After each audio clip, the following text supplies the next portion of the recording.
Hello दोस्तों, स्वागत है आपका मनोहर स्टडी IQ में। जितने लोग रेलवे की LP, NTPC, group D, SI, RPF का, इन सब का अगर कोई भी तैयारी कर रहा है तो ये वीडियो आप उसके लिए है। ये सवाल देखेंगे चक्रवृद्धि ब्याज का। ये हमारा सेट नंबर 1 है और इस तो आपको ये सवाल दिखाई दे रहा होगा। कितना बड़ा सलूशन इसका स्मार्ट सलूशन क्या हो सकता है वो हम देखेंगे। तो क्या दिया गया है कि 2 वर्षों में कोई धन 1600 रुपये हो जाता है और 3 वर्षों में 1700 रुपये हो जाता है। और यहाँ से हमसे पूछा क्या गया है, हमसे ब्याज पूछा गया है। तो इसको हम क्या लगा लेंगे, अंडर रूट 2 वर्ष और 3 वर्ष। तो 2 और 3 वर्ष में अंतर कितना है, 1, तो यहाँ 1 लेंगे। अगर अंतर 2 होता तो 2 लेते और उसका वर्गमूल निकालते। अगर 3 होता तो 3 लेते और इसका घनमूल निकालते। अब यहाँ से देखिए दोनों 0 से 0 कट गया। अब यहाँ पर अंडर रूट में 1 है तो आ जाएगा बाहर 16 और 17। तो 16 हो गया 17, तो कितने रुपए ब्याज मिला, 1। कितने पर, 16 पर आउट ऑफ 100। 16 से इसको भाग कर देंगे, आ जाएगा 6.25%। इस सवाल को इस तरह आप लगा सकते हैं। अगला क्वेश्चन देखेंगे। अगला सवाल आपका दिया गया है कि 110 रुपए की एक राशि 2 रुपए, 1 रुपए और 50 पैसे के सिक्के के रूप में है और जिनका अनुपात जो है, अनुपात दिया है सिक्के का, अनुपात क्या दिया गया है, जो अनुपात है ये सिक्के का दिया गया है। सिक्के का किस अनुपात में है, 1:2:3। अब हम करेंगे क्या, अगर हमारे पास देखिए ऐसा सवाल जब भी आए ना, अगर हमारे पास सिक्के का अनुपात है तो हमको यहां पर रुपया बनाना पड़ेगा।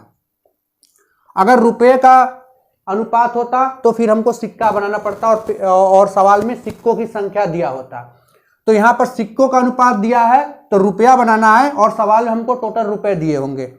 तो करना क्या है, हमें बस इतना दिमाग लगाना है कि 2 रुपए वाले एक सिक्का लेने पर कितने रुपए बनेगा। तो 2 रुपए वाले एक सिक्का लेंगे तो 2 रुपए होगा, प्लस 1 रुपए वाले जब 2 सिक्के लेंगे, 1-1 रुपए वाले 2 सिक्के लेंगे तो कितने रुपए हो जाएगा, 2 रुपए।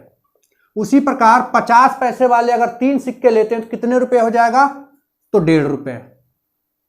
टोटल इसको जोड़ लेंगे, 2 2 4 5 5.5, 5.5 रुपए। और 5.5 रुपए बराबर हमारे सवाल में दिया है 110 रुपए। तो यहां देखिए दशमलव हटाएंगे और यहां 0 बढ़ा लेंगे तो हो जाएगा 1100। रुपए से रुपए कैंसिल और 55 दूना क्या होता है, 55 एक 55 और 55 दूना 110। तो 1 बराबर क्या आ गया, 20। 1 बराबर क्या आ गया, 20। हमसे सवाल में पूछा है 50 पैसे वाले सिक्कों की संख्या, तब 20 की गुणा इससे करा देंगे तो 20 यहाँ कितना हो जाएगा, 60। तो इसका आंसर क्या आ जाएगा, 60। अगर हमसे सवाल में पूछता कि 1 रुपए वाले सिक्कों की संख्या बताइए तो 20 की गुणा 2 में करा देते। अगर हमसे पूछता 2 रुपए वाले सिक्कों की संख्या बताइए तब 20 की गुणा 1 से करा देते। अगला क्वेश्चन देखेंगे।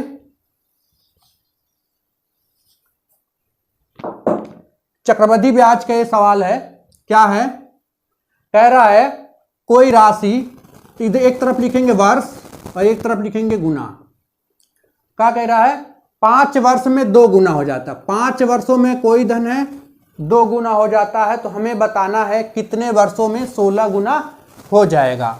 तो 5 वर्ष, अगला 5 वर्ष, जब इसमें अगला 5 वर्ष जोड़ेंगे तो हो जाएगा 10 और ये हो जाएगा अपने का 2 गुना, तो इसका 2 गुना हो जाएगा 4। फिर इसमें 5 वर्ष अगला जोड़ेंगे, ये हो जाएगा 15 और फिर अपने का ये 2 गुना हो जाएगा। ये गुना कब तक करना है, जब तक सवाल में जो पूछा गया है 16 गुना, जब तक यहाँ 16 नहीं आ जाता है। तो ये हो जाएगा 8 का 2 गुना, मतलब 4 का 2 गुना 8। फिर अगला 5 वर्ष यहाँ हो जाएगा 20, अगला 5 वर्ष जोड़ देंगे हो जाएगा 20, फिर इसका 2 गुना करेंगे तो क्या हो जाएगा, 8 दूना 16। तो सवाल में पूछा था 16 गुना कितने वर्षों में होगा, तो 16 गुना कितने वर्षों में होगा, 20 वर्षों में। इस सवाल को आप ऐसे लगा सकते हैं। अगर ये सवाल मान लीजिए गुना ना पूछकर वर्ष पूछता है तो भी इसी मेथड से लग जाएगा। अब वर्ष पूछ के गुना पूछेगा या तो गुना पूछकर वर्ष पूछेगा। अगला सवाल देखते हैं। 23, 49, 88 और 28, 35, 30, 70 और इसके ऑप्शन भी दिए गए हैं। ऑप्शन क्या दिया गया है? 81, 9, 27 और 3। बताना क्या है? HCF। अगर दोस्तों इसका HCF निकाला जाए भाग विधि से तो बहुत सारा टाइम चला जाएगा और इसका आप सॉल्यूशन भी देख सकते हैं। तो इसको हम लोग जल्दी कैसे कर सकते हैं? तो अगर इसको जल्दी करना है तो हम विभाजकता नियम जानते हैं, 3 और 9 का नियम। 3 और 9 का नियम 3 और 9 का नियम क्या कहता है? अगर कोई संख्या 3 या 9 से कटती है तो उसके अंकों का योग भी 3 और 9 से कटेगा। क्योंकि HCF क्या होता है? Highest common factor. मतलब जो संख्या इसका HCF होगा वो इस वाले संख्या में भी होगा, इस वाले में भी होगा और इस वाले में भी होगा। तो देख सकते हैं क्या ये 9 से कट रहा है? सबसे पहले चेक करेंगे। देखिए 2 और 3, 5, 5, 4, 9 और 9 मतलब कट जाएगा। 5, 2, 10, 10, 3, 13, 5, 18 मतलब 9 से कट जाएगा। 3, 7, 3, 10 और 18 ये भी 9 से कट जाएगा। मतलब ये तीनों संख्याएं किस से कट जाएंगी? 9 से भाग चला जाएगा। अब हमारे पास 9 से भाग होने वाला पहला ऑप्शन भी है, दूसरा ऑप्शन भी है और तीसरा ऑप्शन भी है। फिर आंसर क्या होगा इसका? तो हम एक चीज जानते हैं, जो HCF होता है इसका मतलब होता है हाईएस्ट कॉमन फैक्टर। इसमें हाईएस्ट कौन है? सबसे बड़ा कौन है? तो सबसे बड़ा ऑप्शन सबसे पहले चेक करेंगे। तो सबसे बड़ा ऑप्शन पहला नंबर ही है 81, इसलिए। और क्या 81 9 से कट रहा? बिल्कुल कट रहा। अगर नहीं कटता तब हम दूसरा वाला चेक करते, क्योंकि ये 9 से कट भी रहा और सबसे बड़ा भी है, इसलिए इसका आंसर क्या हो जाएगा? 81। इसी तरह की स्मार्ट सॉल्यूशन पाने के लिए हमारे चैनल को सब्सक्राइब करें और वीडियो को लाइक और शेयर करना ना भूलें। Thank you for watching.